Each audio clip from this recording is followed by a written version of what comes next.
menjelaskan salah satu mata pelajaran yaitu biologi dengan materi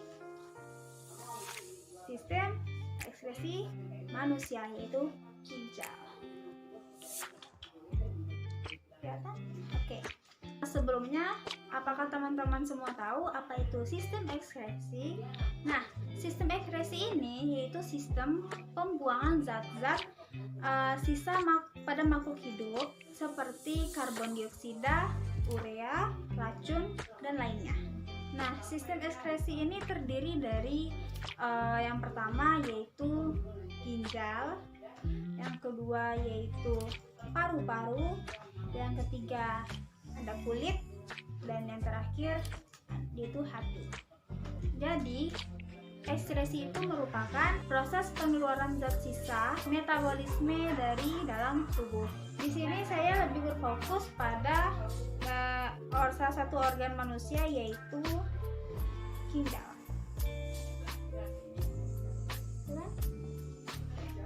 Sebelumnya teman-teman semua tahu ginjal itu seperti apa dan letaknya di mana. Bentuk ginjal itu seperti ini ya. Manusia itu ada dua. Yang pertama itu terletak di sebelah pinggang kiri. Lalu yang kedua terletak di kanan tulang belakang. Ginjal itu seperti kacang merah dan jika dibelah seperti ini. Oke.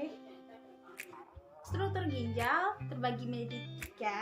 Yang pertama yaitu kulit ginjal atau korteks yang ada pada bagian luar. Lalu yang kedua yaitu medula atau sumsum ginjal yang terletak pada bagian tengah ginjal. Lalu yang ketiga yaitu rongga ginjal atau pelvis dan biasa juga disebut dengan piala ginjal yang terletak pada bagian dalam ginjal. Nah, ini merupakan bagian ginjal. Jadi yang pertama bagian pada ginjal itu yaitu ada korteks atau bagian kulit bagian terluar. Lalu yang kedua ada medula yaitu bagian tengah dari ginjal, dan yang ketiga yaitu pelvis bagian terdalam dari ginjal. Nah, di dalam korteks terdapat nefron. Ini contoh dari gambar nefron.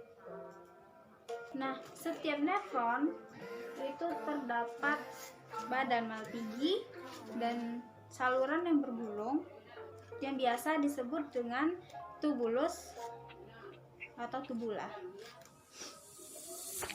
Baik, sebelumnya saya akan menjelaskan bagian-bagian dari nefron. Seperti yang saya sebutkan tadi, terdiri dari saluran panjang atau tubulus, dan yang manakah itu? Bagian di sini ya. Lalu di bagian tubulus tersebut terdapat tubulus proximus. Lalu berikutnya ada kapsula Bowman. Bisa dilihat ini. Kapsula Bowman. Di dalam kapsula Bowman terdapat glomerulus. Jika di bagian di sini terdapat tubulus contractus proximal, maka di bagian sini terdapat tubulus contractus distal. Nah, sangat terletak jauh dan dihubungkan oleh lengkung Henle. Ini dia, lengkung Henle. Bisa teman-teman semua lihat di sini. Biasanya untuk lebih mudah mengingat, tubulus contractus proximal itu bisa disingkat dengan TKP. Bisa teman-teman lihat di sini, tubulus contractus proximal biasa disingkat dengan TKP.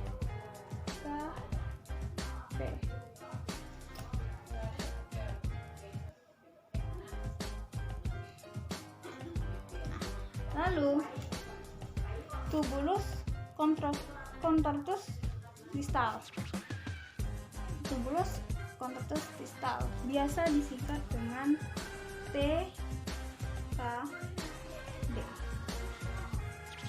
Oke, jadi di sini pada bagian ini terdapat tubulus contractus proximal yang biasa disingkat dengan TKP. Lalu di bagian sini terdapat tubulus contractus distal atau biasa disingkat dengan TKD.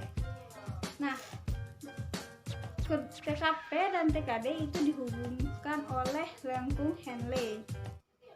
Lengkung Henle. Lengkung Henle. Oke. Lalu berikutnya yaitu ada arterior eferen, yaitu yang berwarna merah, dan arterior aferen yang berwarna biru. Ingat ya, satu aferen, yang satunya eferen. Yang biru itu aferen yang berwarna biru, lalu yang berwarna merah eferen. Di sini terdapat kapsula Bowman. Kapsula Bowman itu bagian yang melingkupi seperti lingkaran ini. Nah, di dalam kapsula Bowman terdapat glomerulus. Lanjut, di sini bagian menaik. Ini bagian menaik. Lalu yang kecil ini bagian menurun. Lengkung Henle dan tubulus collectivus, atau biasa disebut dengan pengumpul. Baik, selanjutnya kita akan membahas bagaimana proses pembentukan urin. Ginjal itu berfungsi untuk menyaring darah yang hasil akhirnya menjadi urin. Selanjutnya kita akan memasuki proses pembentukan urin yang terdiri dari 3 bagian atau 3 tahapan. Yang pertama yaitu filtrasi atau penyaringan. Lalu tahap yang kedua yaitu reabsorpsi yang terjadi di tubulus contractus proximal atau yang kita singkat tadi dengan TKP.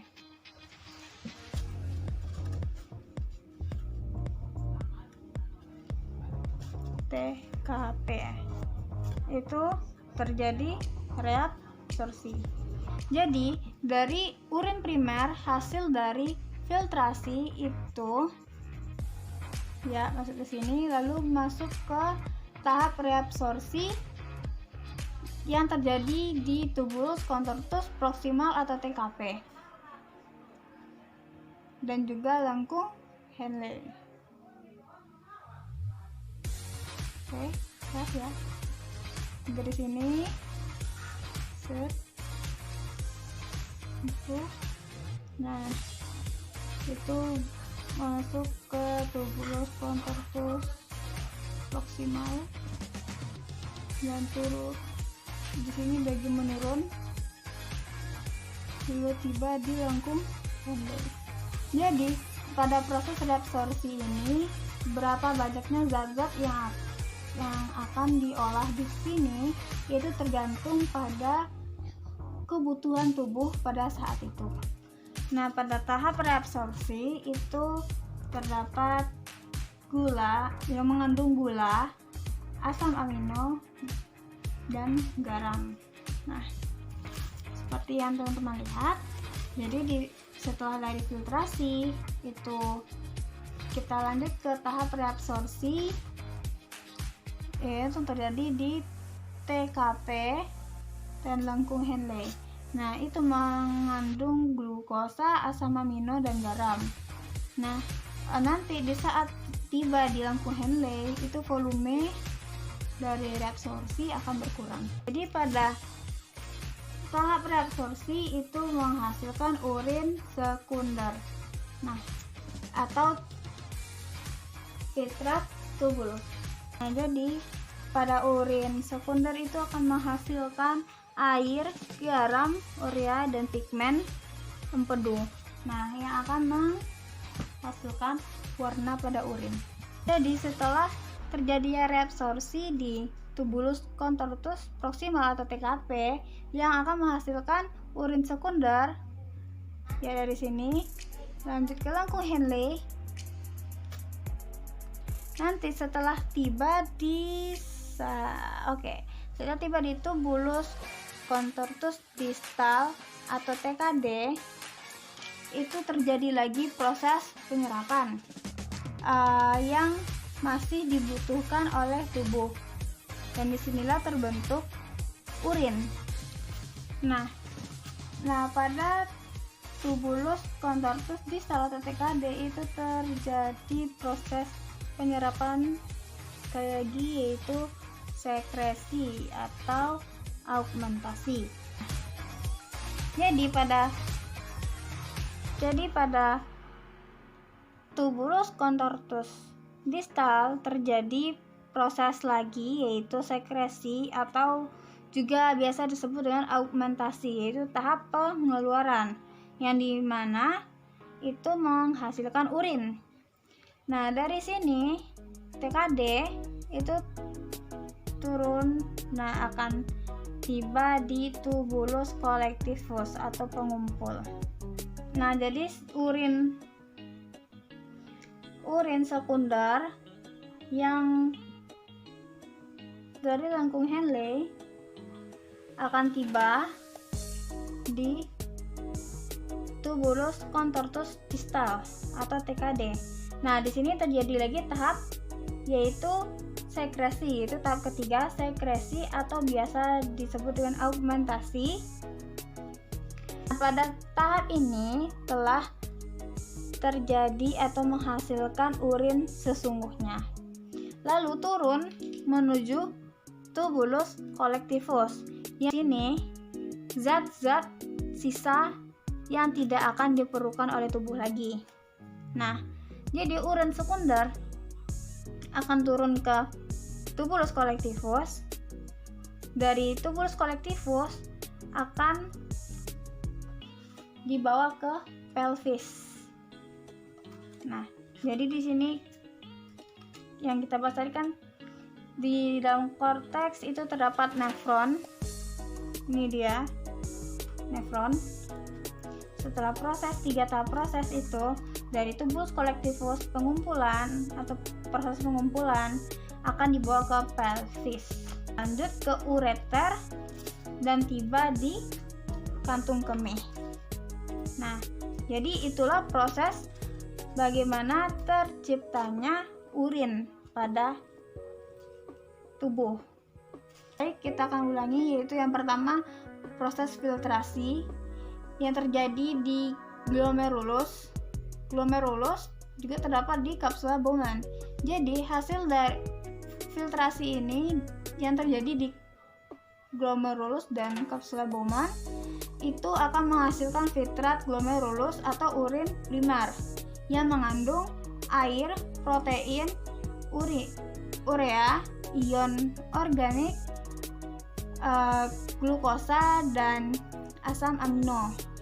Nah, lanjut ke proses kedua, yaitu reabsorpsi. Itu di tubulus contortus proximal dan juga lengkung Henle. Nah, oleh sebab itu yang kedua yaitu proses reabsorpsi yang terjadi di TKP dan juga lengkung Henle. Dapat glukosa, asam amino, dan garam. Setelah yang dari sini difiltrasi mengandung ini, dan yang diperlukan tubuh akan diambil oleh tubuh, lalu tertinggal sisalah glukosa, asam amino, dan garam. Nah, dari sini proses reabsorpsi itu menghasilkan urin sekunder yang mengandung air, garam, urea, dan pigmen empedu. Nah, di sini juga menghasilkan warna pada urin. Lalu setelah itu dari tubulus contortus proximal akan menghasilkan urin sekunder akan dibawa ke lengkung Henle. Nah, di sini bagian menurun, benar kan? Lalu lanjut ke lengkung Henle, tiba di bagian menaik. Nah, saat di tubulus contortus distal atau TKD itu terjadi proses sekresi atau biasa disebut juga dengan augmentasi. Nah, di sini adalah tempat pengeluaran. Nah, di sini urin telah menjadi urin sesungguhnya. Jadi pada proses sekresi ini menghasilkan urin sesungguhnya. Lalu zat-zat yang ada pada tahap reabsorpsi tadi akan diambil lagi oleh tubuh. Yang mana yang masih diperlukan oleh tubuh akan diambil, lalu yang tidak diperlukan oleh tubuh akan lanjut ke tubulus colectivus. Nah, di sini diterangkan pengumpul. Nah, jadi memang di sini adalah dikumpulkan yang zat-zat sisa yang tidak diperlukan oleh tubuh lagi. Nah, jadi urin sekunder akan turun ke tubulus colectivus. Dari tubulus colectivus akan tiba di pelvis. Jadi di sini akan dibawa ke ureter. Jadi kan tadi di dalam korteks ini ada nefron. Ya. Jadi di sini kan tadi pertama itu korteks itu terdapat nefron. Nah, ini adalah nefron, di mana proses terbentuknya urin terjadi di nefron dengan 3 tahap, yaitu filtrasi, reabsorpsi, dan sekresi. Nah, setelah tiba di colectivus itu akan dibawa ke